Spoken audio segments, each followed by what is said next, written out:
ሰላም ጤና ይስጥልኝ ውዴ ቻናሌ ቤተሰቦች፣ ዛሬ የዓለምን ፖለቲካዊ ሚዛን ወደምትቆጣጠረው በቆዳ ስፋቷ ከዓለም አንደኛ ወደ ሆነችውና በበረዶ የተሸፈነችው ሚስጥራዊቱ ሀገር ወስዳችኋለሁ። በዛሬ ቆይታችን የምነግራችሁ ስለ ቮድካና ስለ በረዶ ብቻ አይደለም፣ ስለወደቀው የሶቪየት ህብረት መንፈስ፣ ስለ አዲሱ የሩሲያ ትንሣኤና ስለ ልባሙ መሪያቸው ቭላድሚር ፑቲን እንዲሁም ስለ ህዝቦቿ ጥንካሬ ነው። ታዲያ የዛሬ ጉዟችን በሞስኮ ቀይ አደባባይ ይጀምርና በሳይቤሪያ ቀዝቃዛ ምድር ያልፋል። ሩሲያ ዛሬ ላይ በይፋ ሶሻሊስት ሀገር ባትሆንም የሶቪየት ህብረት መንፈስ ግን አልለቀቃትም። ከ1917ቱ የጥቅምት አብዮት ጀምሮ እስከ 1991 ድረስ ሩሲያ የዓለም ሶሻሊዝም ፋኖስ ነበረች። ይቺ ሀገር ከሶቪየት ህብረት መፍረስ በኋላ እንዴት አገገመች? የቭላዲሚር ፑቲን ስልጣንና የአመራር ጥበብ ምን ይመስላል? የህዝቦቿ ኑሮ፣ የኢኮኖሚዋ ጥንካሬና አስደናቂ ባህሏስ ዛሬ በዝርዝር የምናየው ይሆናል።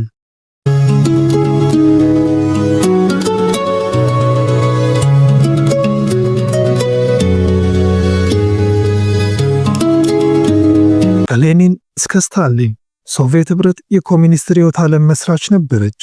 ዛሬ ሩሲያ የካፒታሊዝም መንገድ ብትከተልም መንግስት በስትራቴጂካዊ ተቋማት ላይ ያለው ቁጥጥር አሁንም እጅግ ከፍተኛ ነው።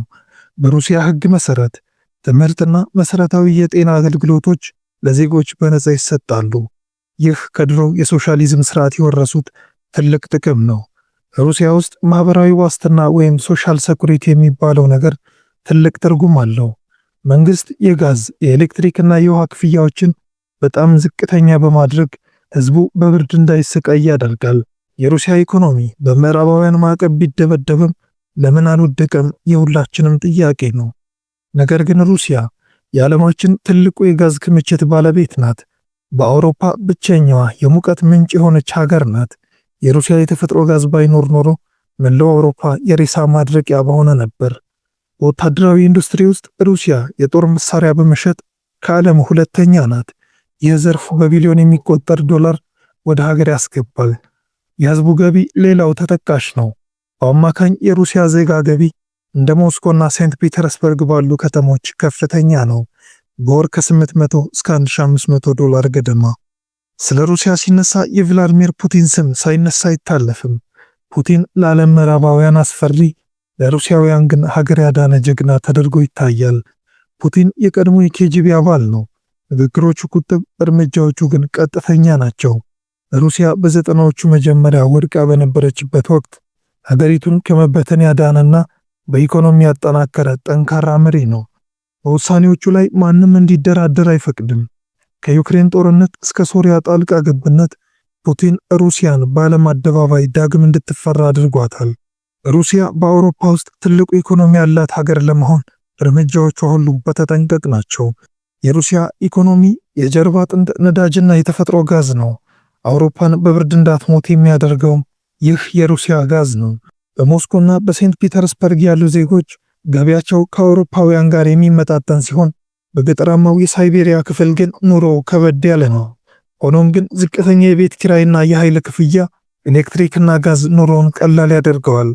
በሩሲያ ህግ ፊት መቆም ቀላል አይደለም። ኬጂቢ ለሀገር ሩሲያ ደህንነት ትልቅ ትኩረት ይሰጣል። ሰላማዊ ሰልፎችና የፖለቲካ እንቅስቃሴዎች ጥብቅ ቁጥጥር ይደረግባቸዋል። ሩሲያ የባህላዊ ቤተሰብ እሴቶችን በህግ ትጠብቃለች።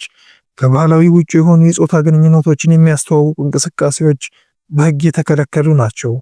ሩሲያውያን ከውጭ ሲታዩ ቁጥብና የማይስቁ ቢመስሉ ውስጣቸው ግን እንግዳ ተቀባይና ቅን ነው። ሩሲያ የስነ ጽሑፍ፣ የዳንስና የሳይንስ ሀገር ናት። ሌላኛው አስገራሚ ነገር የቮድካና የሻይ ፍቅራቸው ነው። ቮድካ የሩሲያውያን የማንነት መገለጫ ቢሆንም የሻይ ባህላቸውም እጅግ ጥልቅ ነው። የኦርቶዶክስ ክርስትና በሩሲያ ማህበራዊ ህይወት ውስጥ ትልቅ ቦታ አለው። ታላላቅ አብያተ ክርስቲያናት የሀገሪቱ ጌጦች ናቸው።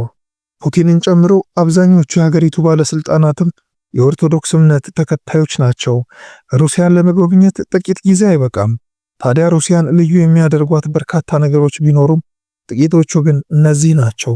ቀዩ አደባባይ ወይንም ሬድ ስኩዌር የሩሲያ ልብ ነው።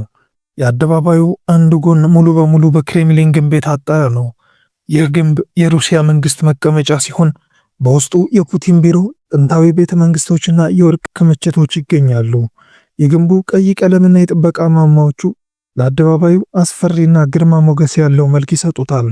በአደባባዩ ጫፍ ላይ የሚገኘውና እንደ ከረሜላ የቀለሙ ዘለላዎች ያሉት ይህ ህንፃ የዓለም ድንቅ ሥራ ነው። በ1550ዎቹ ኢቫን አስፈሪው ወይም ኢቫን ዘ ትሪብል የተባለው ንጉሥ ነው ያስገነባው። ንጉሥ ኢቫን ህንፃው ተገንብቶ ሲያልቅ አርክቴክቱ ከዚህ የሚበልጥ ሌላ ድንቅ ሥራ እንዳይሰራ አይኑን አሳውሮታል ይባላል። ይህ የሚያሳየው የህንፃውን ውበትና የንጉሱን ጨካኝነት ነው።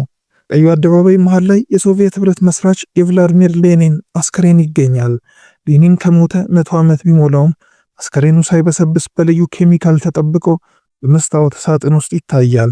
ዛሬም ድረስ በሺዎች የሚቆጠሩ ሰዎች በረጅም ሰልፍ ቆመው የኮሙኒዝሙን አባት ለመጎብኘት ወደዚህ ምድር ቤት ይወርዳሉ። ለዚህም ነው ይህ አደባባይ የሩሲያ ልብ ነው እየተባለ የሚጠራው።